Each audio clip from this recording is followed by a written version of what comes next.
Dark Souls is the spiritual successor to Demon Souls, and is revered by fans for its unforgiving gameplay. Besides being difficult, fans swear that its gameplay is fair and enjoyable, and beating a boss is more rewarding than it is in most games today. I have yet to see a negative comment pertaining to this game, so can it possibly live up to the hype? Or is its popularity only because it fills a niche market in terms of difficult games? So I'm going to start by saying that this was my first experience with Dark Souls. I had never played it or Demon Souls before, and quite frankly had no interest in playing them. However, ever since this game came out, I've heard how pretty much everyone who has played it has loved it, not just for its difficulty, but for its gameplay as well. So I figured I'd give it a try to either confirm my suspicion about the game, or to be enlightened by the experience. While playing, I also tried to avoid using a guide to see how difficult the game would be without any guidance, and to see if it was possible to get through the game without the need of a guide. The game starts with you creating your character and choosing your class, as well as a gift. Most of the characters' designs are ugly as sin, but it really doesn't matter what you look like, because you really won't ever see their face, and if you do, your character will most likely be hollow anyway, so it doesn't really matter. As for the classes, there are 10 different classes to choose from, which all start with different weapons and armor, as well as some points allocated in different stats. However, much like your character's design, it doesn't matter what class you choose, as you can allocate points in any stat, and classes really don't have any specific attributes, so your class choices really only matter in the beginning of the game. I don't understand why they would even give you the option to choose classes, since there's really no benefit of choosing one class over the other. As for the gifts your characters can choose, most of the items are one-time consumable items, and a lot of the others can be found later throughout the course of the game. When I was making my choice for gifts, I was stuck between the Master Key, which can open any basic lock in the game, and the Tiny Being's Ring, which the description says will regenerate health over time. Well, seeing as how I heard this game is difficult, I thought that the Tiny Being's Ring would be the most useful. So as I'm playing the game, I notice I'm not recovering health, so I look at the menu and what does the description say? It says small increase of max HP. Yep, the game fucking lied to me. The only reason I chose that fucking ring was because I was under the assumption that it recovered health. Otherwise, I would have taken the Master Key. So then I was stuck with some shitty little ring and unable to open any of the locked doors I came across, until I found the specific key to open the door. And seeing as how this game has been patched several times, you think that this would have been corrected, but apparently not. After you create your character, you're treated to this little cinematic that talks about dragons and fire and all manner of bullshit, which I expected would lead into this long storyline in which this information in the beginning would be expanded upon. However, the opening cutscene is pretty much the only story in this game. There's literally nothing else to explain the plot of what you're doing and why you're doing it. For me, there just wasn't any motivation. Sure, there are characters that tell you stuff, but what that stuff has to do with anything isn't really expanded upon, and in a lot of cases I had no idea what the fuck they were talking about. On top of that, the game really only has 3 main objectives: ring 2 bells, collect 4 Lord Souls, and defeat the final boss to connect the fire shrines. That's really it. And after you do beat the game just kind of ends and goes into the credits, and then starts up again right at the beginning, which made the ending even more unfulfilling. Once you're finally able to play, you're set off into the open area, which sort of acts like a tutorial. For the most part, I think Dark Souls handles the tutorial very well, as the tutorial is just you escaping from jail, and all throughout the jail are these little messages on the ground that you can read, which tell you the controls in the game. In this way, people who know the controls can just quickly run through an area, but new players can spend time reading how to perform the different actions. My biggest problem with the tutorial though is when it comes to the parry system. So basically the game tells you that you can parry with the L1 button and that's it. It doesn't tell you when exactly you're supposed to do it, and it doesn't even really give you the opportunity to learn how to use it without getting killed. And yes, I understand if they made the parry easy to learn, it would defeat the purpose of even having it in the game, as you could just parry and riposte every enemy you ran into. And you can make it through the game even if you don't know how to parry. But I mean, come on, it's kind of unfair that they don't even give you the chance to become familiar with the move. As for the controls, I really don't care for the controls in this game. I felt that too many actions were linked to too few buttons. For instance, when pressing the circle button, your character will roll. If you hold it down, your character will run. And if you press it after running, your character will jump. Now the main problem here is with rolling and jumping. as there were several times when I tried to jump between ledges, and I'd end up rolling instead. In another instance when I was fighting the Great Grey Wolf, I kept getting hit when I was trying to roll under him and I couldn't figure out why. After a while I realized that I wasn't rolling, but I was jumping right into his blade, because since I was holding the circle button to run after him and then hitting it to try and avoid an attack, the game registered it as me wanting to jump. Another problem with the controls I had is when I was attacking, instead of doing a normal attack, I would end up kicking instead. This was because sometimes when I went to attack and I needed to move closer to an enemy, the game would register the kick command instead of the normal attack. Finally, the targeting system is pretty terrible. For one, you have to be pretty close to an enemy to lock on, which sucks if you're trying to put some space between you and the enemy, and still want to keep an eye on what they're doing, because the target will unlock from them. Second, once you lock on, you can't adjust the camera. The camera stays focused on the enemy, and if you try to move it and another enemy is nearby, you'll end up focusing on them instead. Another problem with this is that the position the camera locks into is pretty awkward, as sometimes I had a hard time telling if I was close enough to an enemy to hit them, which usually resulted in me missing. Or sometimes the camera got stuck in front of a wall or tree so I couldn't see the enemy or myself, which meant that I had to move around to be able to see the enemy so I could attack them. I felt that the combat in Dark Souls was pretty repetitive. It's true there are a lot of different options in terms of mixing and matching weapons, like holding a sword in one hand and a staff in the other, or holding a weapon in both hands. But when it gets down to actual combat, there's about 6 to 8 different actions your character can do depending on the weapons you choose.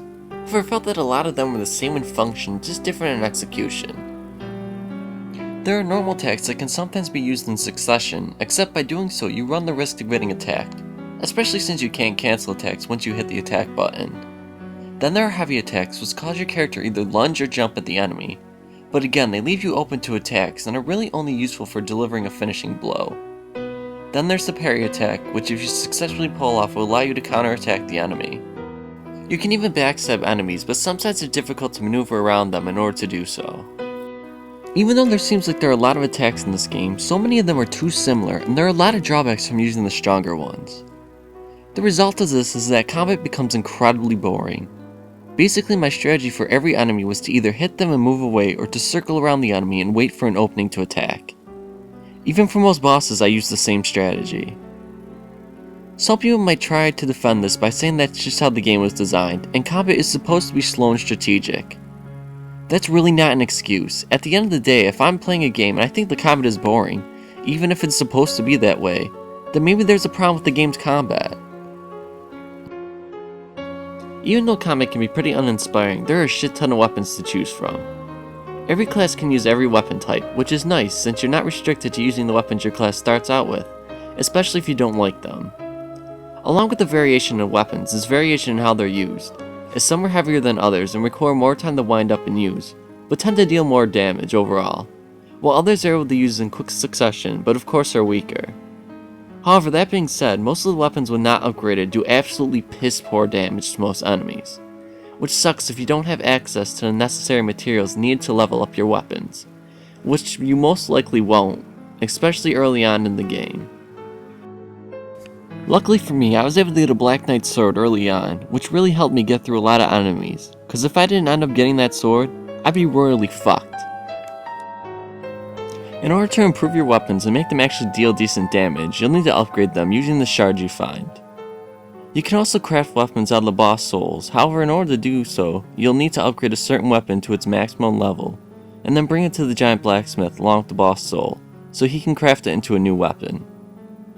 Crafting is probably one of my least favorite things to do in video games, as you'll usually need to collect a shit ton of shards or whatever to increase the strength of your weapons.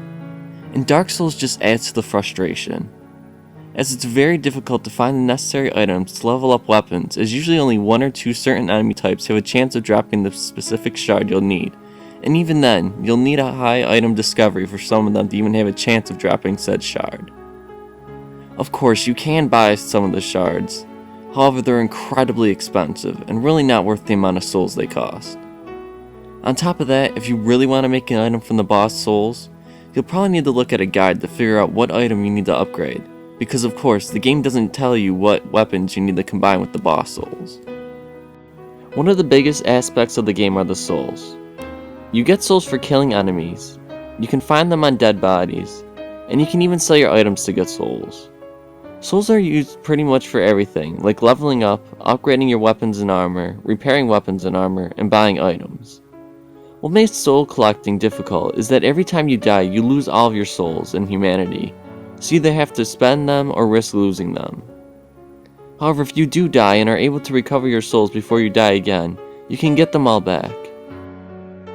I don't really like the fact that souls are tied to everything, since buying shit is incredibly expensive, and collecting a lot of souls early on is a bit difficult, not to mention the fact that you're only given the option to sell souls when you're about halfway through the game, and the amount you get for selling souls is so fucking minuscule, it's not even worth it. In the beginning of the game, losing souls was incredibly annoying, but after a while, I started to not give a shit. Dying and losing souls really didn't matter too much. I was more concerned about losing progress every time I died. Besides souls, there's something called humanity, which you can collect and use to kindle bonfires so you can fill your flasks, or you can hold on to it in order to increase your item discovery. However, you can't kindle fires when you're in hollow form. Basically, every time you are killed and you are in human form, you turn into a hollow. The disadvantages of being hollow is that, like I said, you can't kindle fires, and also you cannot summon other players. Other than that, being hollow doesn't affect anything else. I really don't know why or what the deal is with being hollow. I guess it was put into the game to punish people and make people waste more humanity when they wanted to kindle fires. But since it has no bearing on stats, or your character's resistance to damage, it just seems like a completely stupid game mechanic. Probably one of the big draws of Dark Souls is the difficulty. So what makes this game difficult? For one, the enemies can be pretty aggressive. In the beginning of the game, they can be a bit overwhelming if you don't know what to expect. However, that being said, after a while it's pretty easy to figure out enemies' attack patterns. The real difficulty with the enemies is that in a lot of cases, if you face more than one or two enemies at a time, you can be easily overwhelmed. This is because you'll usually end up in a loop of one enemy attacking, then the other, and then the first again, with your only options to retreat and hope to fight them one-on-one, or to try and attack them and hope you can kill one of them before getting slaughtered. Also, there were several times where enemies seemed to pop up out of nowhere, or were hiding behind corners next to archers, which got to be pretty annoying when I was trying to run up and kill an archer, and another enemy would pop up and attack me. Enemies also don't seem to be restricted by the same rules as your character. They can do consecutive attacks without stopping, most won't get knocked back or flinch unless they're hit by a strong attack. Their attacks do way more damage than yours, or at least just as much.